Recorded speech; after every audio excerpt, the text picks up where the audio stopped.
The African gray parrot, a highly social bird prized for its intelligence. It's one of the most sought-after species in the bird trade.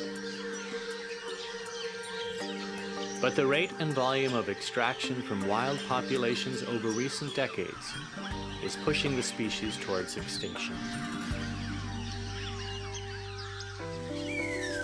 In June of 2012, the African gray parrot was categorized as vulnerable on the IUCN Red List on the basis that the extent of the annual harvest for international trade, in combination with the rate of ongoing habitat loss, means it is now suspected to be undergoing rapid declines over 3 generations.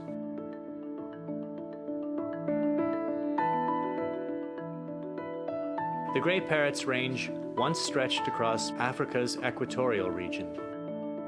Today, it's classified as extremely rare or locally extinct in several range states: Guinea and Guinea-Bissau, Togo and Benin, and Rwanda, Burundi, Tanzania, and Kenya. The degree of decline is most evident in Ghana. The dramatic population declines we've seen in the gray parrot in Ghana seems to have occurred over a relatively short period of time, probably in the last 20 to 25 years. It has declined by about 90 to 99%. The case of the African gray parrot in Ghana is not a unique one, because other surveys done in neighboring countries like Cote d'Ivoire, Liberia, and Nigeria and other places indicate that the populations have declined similarly to that of Ghana.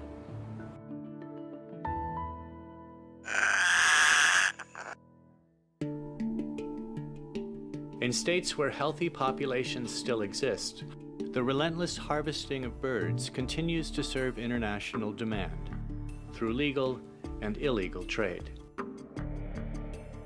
Across the range, trappers capture wild parrots and transport them to major cities for export. Each line here indicates a commercial shipment for international buyers and suppliers. Data collected over the past 40 years reveals a vast system of trade reaching all over the world. Since 1975, 1.3 million African gray parrots have been legally exported. But these records do not account for birds dying during transport. With estimates of pre-export mortality ranging between 30 and 60%, and as high as 90%, the actual number of parrots removed from the wild is significantly higher than that reported through trade. Conservative mortality estimates bring the total supply of birds for just the legal trade to 2.1 to 2.5 million.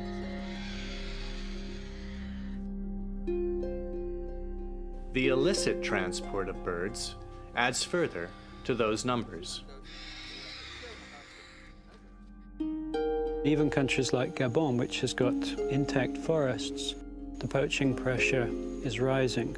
What we see is, as other countries have depleted their parrot stocks, more and more poachers are coming into places like Gabon where our forest is still protected.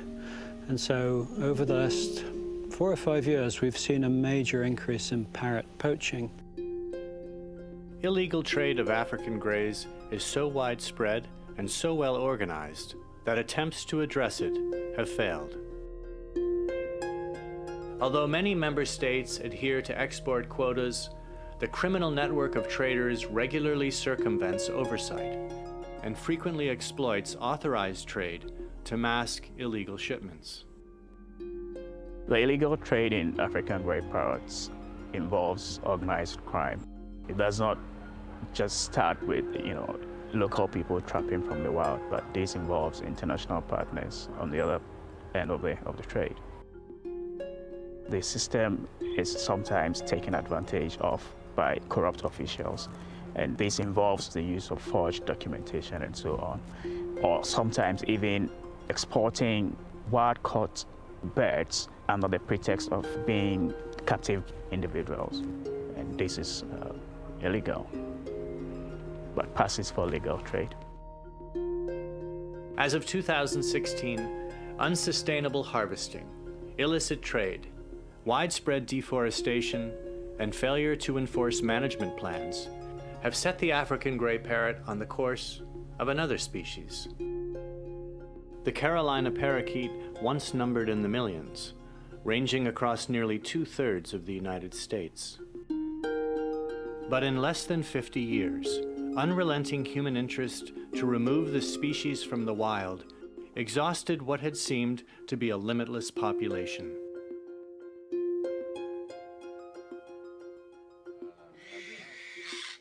Sadly, the big parrot roosts are gradually becoming a thing of the past.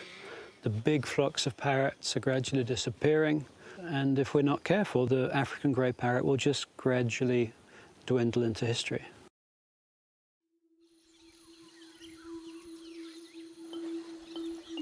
If the African gray parrot is to remain a living symbol of equatorial Africa, and if wild populations are to thrive, it is imperative that effective regulations be implemented with international support.